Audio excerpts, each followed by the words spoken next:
Hi, I'm Simon from the e-commerce and digital team here at Business Depot. This morning we're doing a quick run through management report presentation, mainly costs of goods sold, gross profit, other direct costs and contribution margins.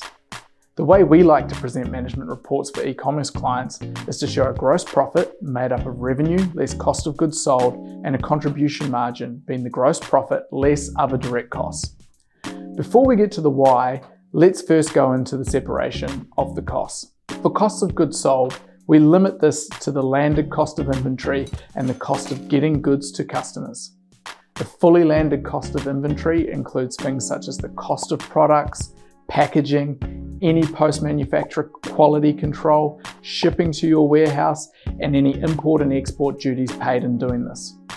We measure this on a per unit average cost basis and process this to your cost of goods sold as you sell products.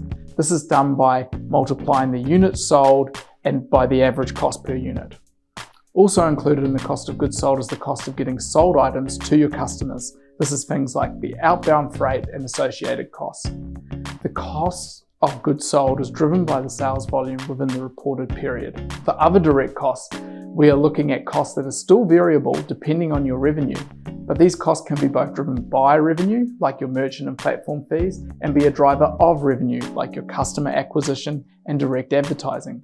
The burden of these costs in any given period fluctuates with sales volume, but unlike the cost of the products, they can fluctuate significantly depending on the sales channels being used, the countries being sold in, and advertising strategies for the given period.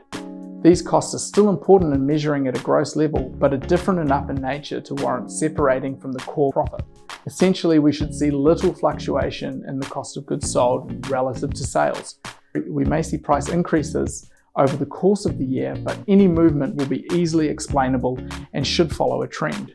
We wouldn't expect to see the margin jumping around. In most cases, in measuring costs of goods sold, we are recording a commitment or payment made in a prior period and recognizing the cost as we sell the products. From a gross profit perspective, it is important that this recognition of costs is accurate.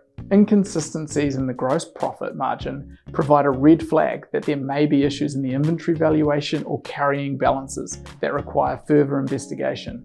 If the gross profit figure also carried the other direct costs, which we expect to fluctuate, a variance caused by inaccurate inventory costing or valuation can be hidden or simply written off as a normal variance. Seeing these separated from gross profit helps provide more clarity on exactly how much these extra costs of sales are taking out of your profit. Generally, the biggest other direct cost is customer acquisition, expenses like influencers, Facebook, Google, or TikTok advertising.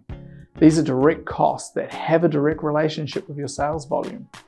However, these fluctuate wildly, depending on decisions made in a given period, as opposed to the COGS, in which the cost is driven by the sales volume.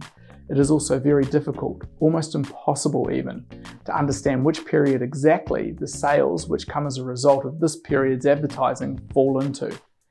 There is still value in representing these costs as direct costs and showing the profit before overheads.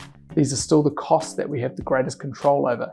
This is where we use the contribution margin. When we present management reports, we see the value in being the discussions and insights that can be held off the back of the reports.